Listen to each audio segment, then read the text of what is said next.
Bismillahirrahmanirrahim. Assalamualaikum warahmatullahi wabarakatuh. Nama saya Azura binti Abdul Ghani dan kami akan berkongsi mengenai job security dalam pembiayaan. Okay. Untuk the first one, attributes of a good security. Ini bermaksud yang baguslah marketability, iaitu liquidity. The more liquid, the better. So di sini maksudnya kebolehpasaran ataupun tahap kecairan security tu lebih mudah cair, lebih baguslah. Okay, yang kedua, accessibility, iaitu measurability, yang ukuran. So di sini kurang subjektif proses penilaian keselamatan tu bermaksud.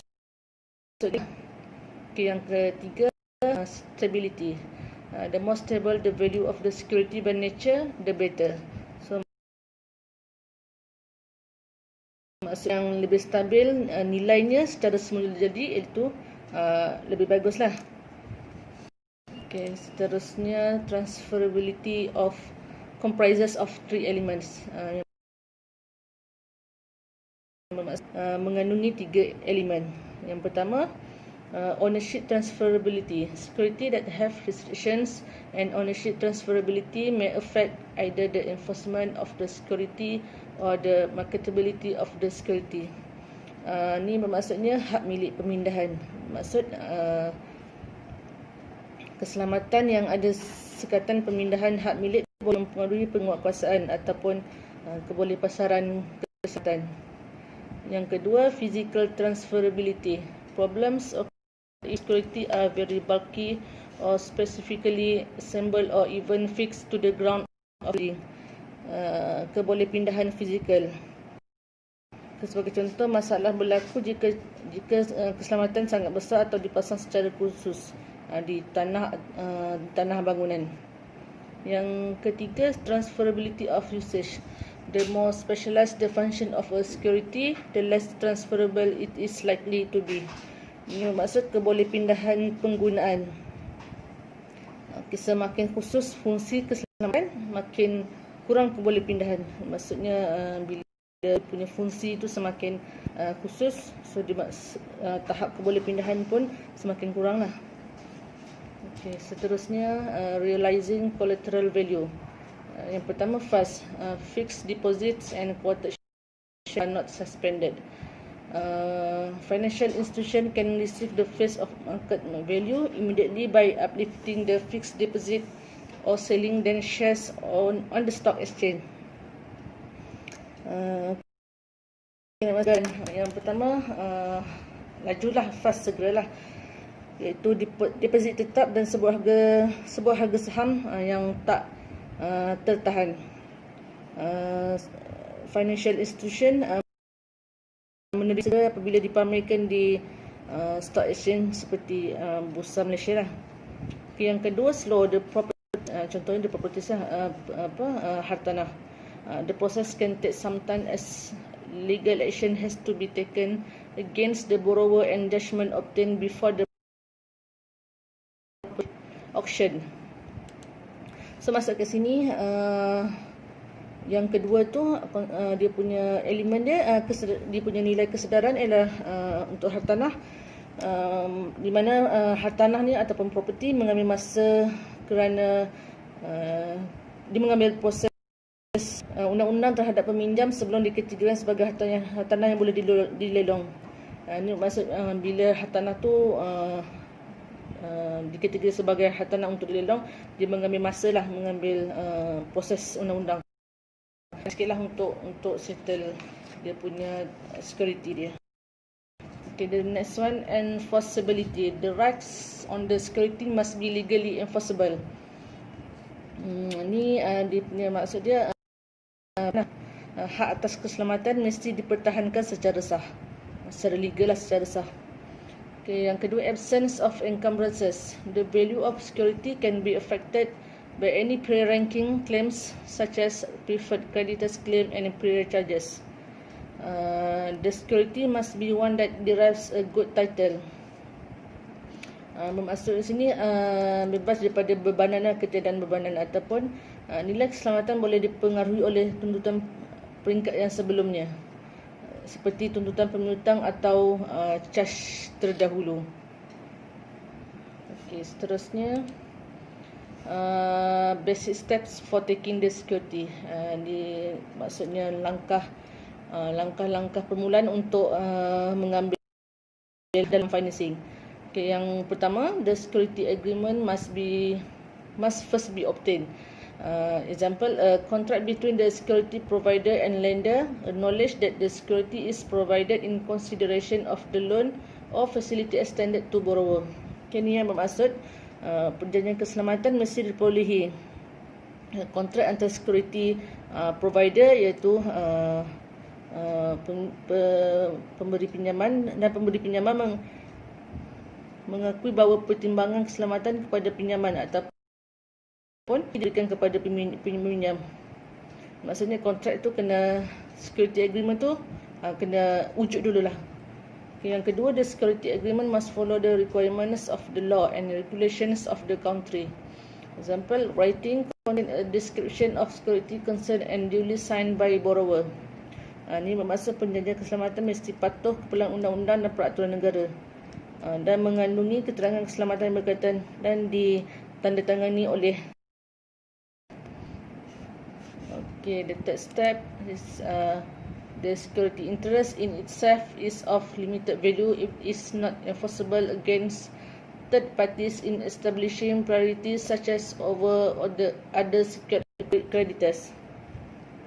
Okey, ni maksudnya faedah keselamatan dengan sendirinya adalah nilai terhad jika tidak dapat dilaksanakan terhadap pihak yang ketiga. Okey, yang keempat, to be valid against such third party claims, the security interest must be perfected. Other parties must be notified of the security interest. Bermaksud untuk mengesahkan tuntutan pihak yang ketiga tersebut, kepentingan keselamatan mestilah disempurnakan terlebih dahulu. Yang last sekali, dia punya step dia, procedures for perfecting the security interest may differ for each type and form of security. Ini bermaksudnya prosedur untuk menyempurnakan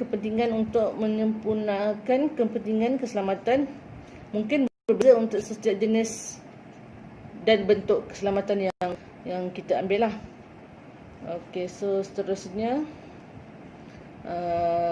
saya punya teammate akan berkongsi info seterusnya. Terima kasih.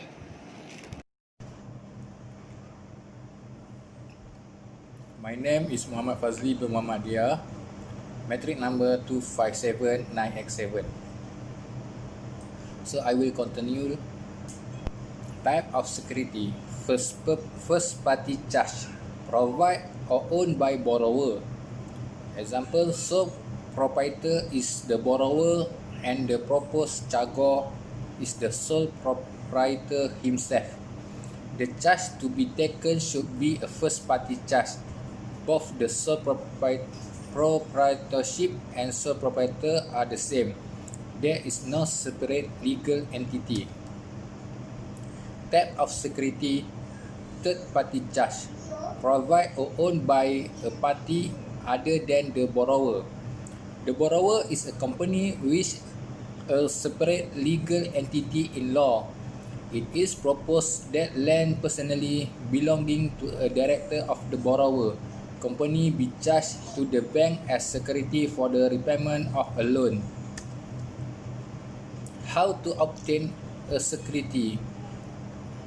A legal expression signifying that an asset or property is encumbered. This is the most common form of security. Number 2, a charge of mortgage may be either legal, created by deed, which give a legal interest in the property, or equitable, created by deposit of title deed with or without memorandum of deposit, which give only an equitable interest in the property. Number 3, a charge or mortgage can be created on priority basis, first and second charge.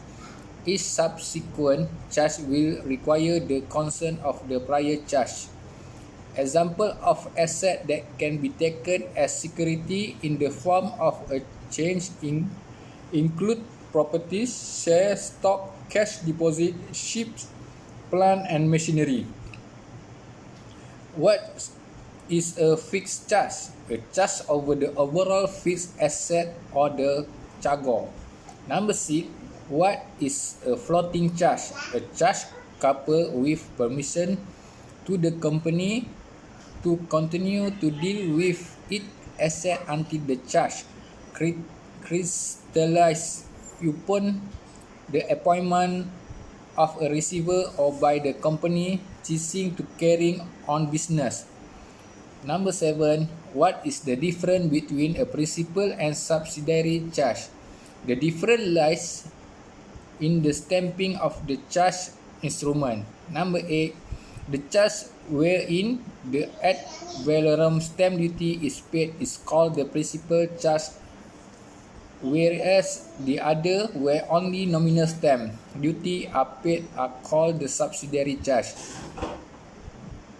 Finally, notwithstanding the classification, the bank as charge is entitled to enforce both or either the principal and subsidiary charge to recover in full the whole amount outstanding under the loan. Pledge. Number 1 means the transfer of chattel, a movable asset. It involves either actual or constructive delivery of goods to be held as security for a debt. It must arise by express agreement. Possession of the asset is passed to the pledge, but the legal ownership remains with the pledgor, who has an equity of redemption for the physical possession. Usually applies to cash deposit, share stock and account receivable, and the pledge has the right to sell if the pledgor does not redeem the security by a pre-agreed date or according to pre-agreed condition. Lien can be taken on personality or on reality. Number 2, personality. A lien is understood to be the right of a bailee to retain the possession of a chattel entrusted to him until the debt due is paid, and no lien exists where a property does not belong to the customer, except for negotiable instrument. A banker lien gives a power of a sale and is therefore an implied pledge.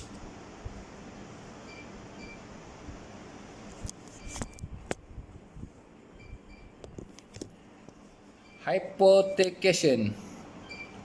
A debt is acknowledgement and the particular goods or thing are not in the lender possession. Letter of hypothecation may define how the lender may deal with the good or thing on default of repayment or a debt, and generally convey a power of sale. The good or thing hypothecation must be identified in the letter of hypothecation, and fee should rightfully take hypothecation of good only where they do not assume a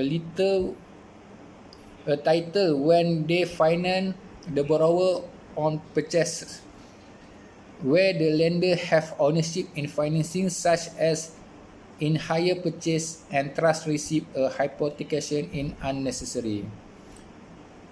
Next, my friend Muhammad Syakirin will cover it. Thank you. Assalamualaikum. My name is Muhammad Nur Syakirin bin Abdul Halim. My matrix number 257994. I will continue from previous slide. My topic is assignment in security in financing. Secara ringkasnya, tugasan dalam keselamatan dalam pembiayaan membawa maksud yang melibatkan penyerahan kontrak atau serah milik oleh peminjam kepada pemberi pinjaman. Undang-undang ditubuhkan dalam tugasan untuk financial institution memberi hak untuk melaksanakan tugasan, manakala penerima hanya terima tugas dalam bentuk dokumen. Kemudiannya dokumen itu di stamp duty untuk memberikan hak mutlak kepada financial institution tersebut. Tugasan yang ada dikatakan apabila suatu kontrak yang telah dipersetujui dan tidak ada maklum balas surat dalam tempoh masa 7 hari, dia dianggap telah bersetuju terhadap tugas tersebut. Penerima serah hak hanya akan dapat mengambil tindakan undang-undang untuk menegakkan haknya dengan bantuan pemberi hak. Oleh sebab itu, surat kuasa biasanya diberikan oleh peminjam kepada pemberi pinjaman untuk membolehkan surat itu menyempurnakan tugas sah sekiranya diperlukan. Land of registration. Next.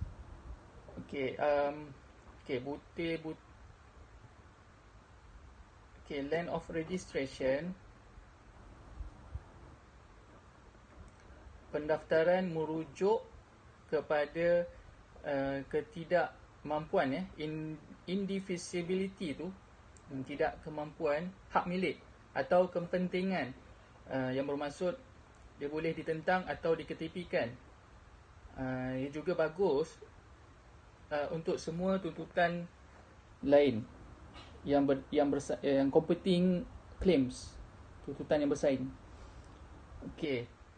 Exception to indivisibility adalah prinsip ketidakmampuan yang bukan mutlak. Dia terdapat pengecualian dalam peraturan. Contohnya, walaupun pemindahan atau cas tersebut telah didaftarkan, dia masih boleh dicabar atau diketepikan. Dan adalah sangat bijak untuk financial institution dalam memastikan bahawa tiada pengecualian yang berlaku.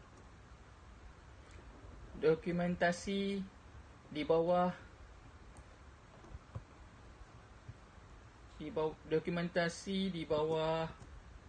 Undang-Undang Malaysia. Pertama, surat cara yang mewujudkan pertuduhan yang ditetapkan di bawah surat cara yang mewujudkan pertuduhan yang ditetapkan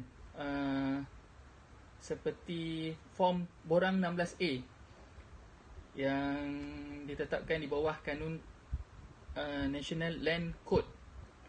Yang kedua, di Sabah, memorandum pertuduhan yang disediakan di bawah jadual 15 dalam Ordinan Tanah Sabah.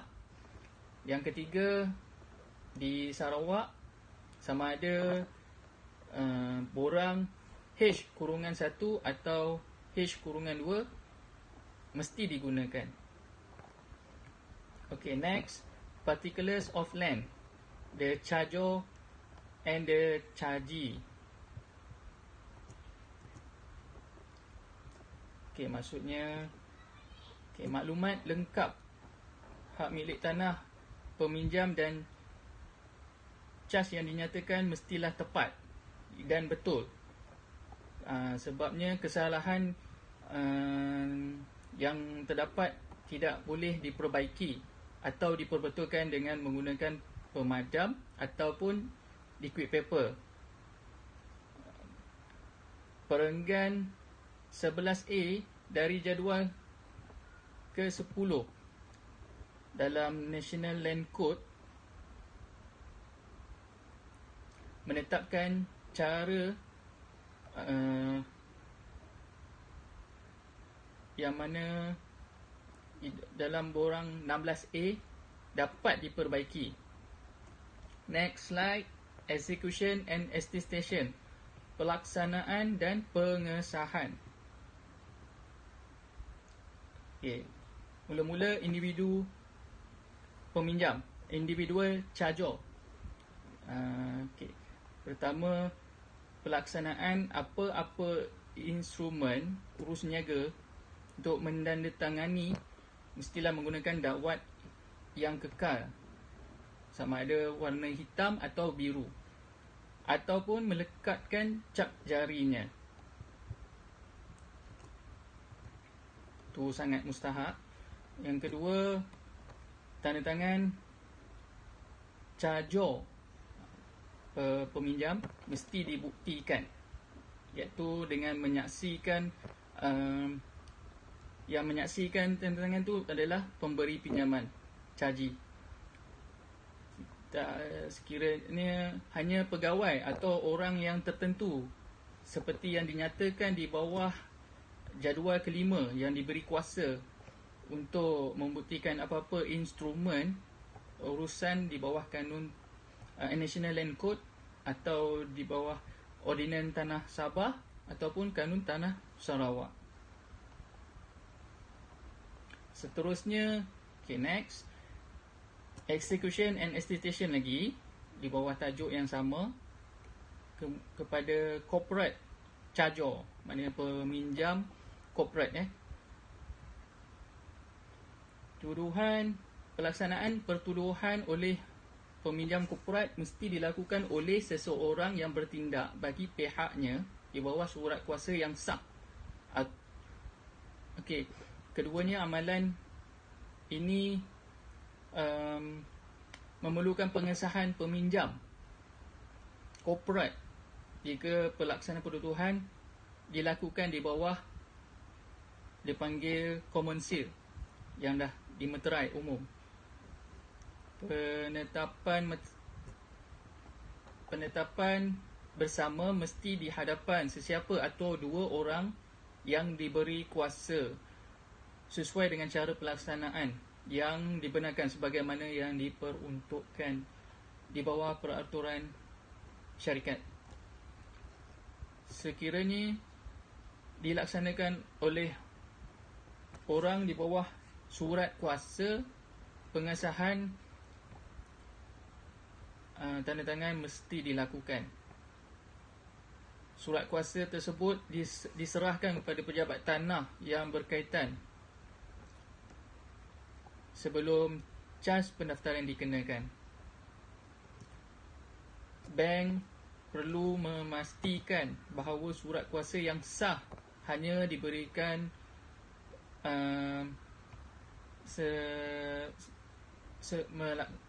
seseorang sebelum dibenarkan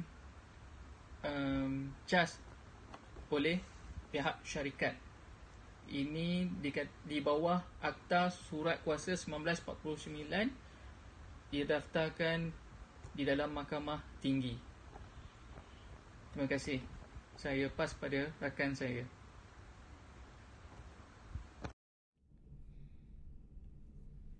Assalamualaikum warahmatullahi wabarakatuh. My name is Osman Jalaluddin bin Abdul Rahman and my metric number is 258279. We stay in the same topic, education and attestation. The subtitle is stamping. The first one, the amount of stamp duty payable on a charge is calculated on the basis of RM5 ringgit for every RM1000 of the loan secured under the charge. Second one, stamp duty must be paid within 30 days from the date of the execution of the charge. Example, if the amount of the loan to be secured we are RM1 million, so the amount of stamp duty payable will be RM5,000. If the stamp duty were not paid within the period of 30 days, so the total stamp duty to be paid will be penalty around RM20,000 plus original RM5,000. The third one, this practice that the charge only be paid on the required stamp duty paid prior to the presentation for registration. It is not advisable to date the charge immediately upon execution by the chargo unless it can be presented for registration within the prescribed period of 30 days. Okay, the presentation for registration. First, the loan sum will normally be disbursed to the customer when the bank's solicitor have confirmed inter alia that the charge has been presented for registration. Second, note that the charge has merely been presented for registration. The actual registration not yet been effected. In section 304 of the National Land Code 1965 has assured charges that the effective date of registration of the charge shall be taken as the time and date of its presentation as entered in the presentation book. 3. Prudence will require the FI to ensure that the solicitor have conduct another title search of the land in question before the presentation of the charge. The importance of charge, annexure and loan agreement. The chargo and the charges, rights and duties are either implied by the National Land Code by express agreement between the parties. All obligation and liability, rights, powers and privilege of the parties are clear state in the annexure of the charge executed by the parties. Express conditions are clearly spelled out in the annexure or loan agreement between the parties. Okay, next is foreclosure of security. Under the National Land Code, in the event of any default under the charge, the remedy of the charge foreclose the charged property by obtaining an order for sale, so the sale is public auction. Any proposed sale by private treaty is prohibited. And before the commencement of any foreclosure proceeding by the bank, it is mandatory that either from 16 days or 16 be served on the chargo. This statutory notice is required to enable the chargo to remedy the default under the charge. And a period of at least 1 month must be given the chargo from the date of the occurrence of the breach before from 16 days is issued, and also given to the chargo under from 16 days to enable him to remedy the breach. Foreclosure proceeding in Sabah and Sarawak are different. In Sabah, application for an order for sale must be made only the collector of land revenue at land office. On the other hand, in Sarawak, the order for sale can only be granted by the High Court. Foreclosure of security. Practical issue in foreclosure of charged property. The reserve price to be fixed for any second or subsequent public auction must be the same or at the reduced price regardless of any application in the market value. Any attempt to fix a higher reserve price may render the sale void. Foreclosure in the land office. The prevailing practice requires the personal presence of the bank representative at the inquiry. The bank solicitor alone can no longer appear at the inquiry. The bank's representative is required to be familiar with the procedure on foreclosure. The whole process of foreclosure is normally protected. Delays and postponements are frequent, especially when the chargo cannot be served personally with the cost paper. Okay, documentation of an assignment. First one is a loan agreement cum assignment. This is usually taken in a first party situation when both the purchaser and borrower are the same. Second, loan agreement and a deed of assignment. This is taken in a first party situation where the purchaser and borrower are different. Third, the power of attorney. The main function of an assignment is to secure the financial interest. In the case of default by the assigner, the assignee may enforce the remedies that can be made available to him. So, last one is enforcement of the assignment. It is necessary to apply to the High Court for an order for sale. The procedure is to file an originating summons. Thank you.